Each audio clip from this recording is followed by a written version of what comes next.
श्री कृष्ण कहते हैं कि मनुष्य को अपने मन को बार बार यही समझाना चाहिए कि ईश्वर के अलावा उसका इस दुनिया में और कोई नहीं है। अहंकार उस समय उत्पन्न होता है जब हम यह भूल जाते हैं कि प्रशंसा हमारी नहीं, हमारे गुणों की जा रही है। भगवान श्री कृष्ण ने कहा है कि परिवर्तन ही इस संसार का नियम है। कल जो किसी और का था, आज वो तुम्हारा है और कल किसी और का होगा।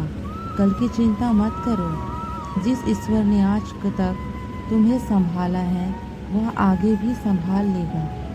आप वही बन जाते हैं जिसमें आपको विश्वास है कि आप बन सकते हो। जो कुछ भी तुम्हारे साथ हुआ है, अच्छे के लिए हुआ है, और जो हो रहा है, अच्छे के लिए हो रहा है, एवं जो आगे होगा वो भी अच्छे के लिए ही होगा।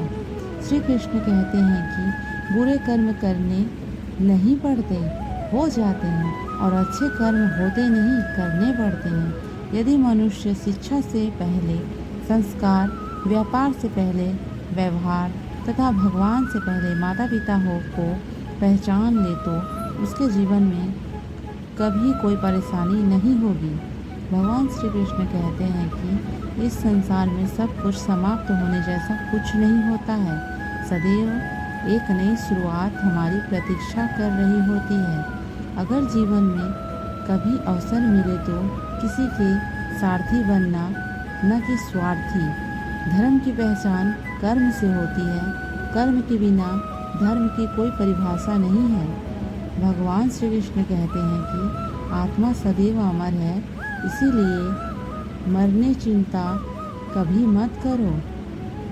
अपना मन हमेशा कार्य पर लगाओ, इसके परिणाम या इनाम पर नहीं। श्री कृष्ण कहते हैं कि मैंने ही इस सृष्टि की रचना की है, मैं ही हूँ और इसका पालन पोषण करता हूँ, एवं मैं ही इस सृष्टि का विनाश करता हूँ। लोग अक्सर सत्य कहने से डरते हैं या बचते हैं, परंतु सत्य कभी भी छिप नहीं सकता है और न ही कभी मिट सकता है। सत्य को कितना भी छुपा लो, वह कभी नहीं छुपने वाला। मौन रहना सबसे अच्छा उत्तर है ऐसे व्यक्ति के लिए जिसके लिए आपके शब्दों का कोई महत्व नहीं है। भगवान श्री कृष्ण कहते हैं कि जब जब इस संसार में धर्म की हार होगी एवं अधर्म की विजय होगी, तब तब मैं इस संसार में अवतार लूँगा और पुनः धर्म की स्थापना करूँगा। मनुष्य की आस्था की परीक्षा उस समय होती है जब वह जो चाहे वो उसे न मिले और फिर भी उसके हृदय से भगवान के लिए धन्यवाद ही निकले।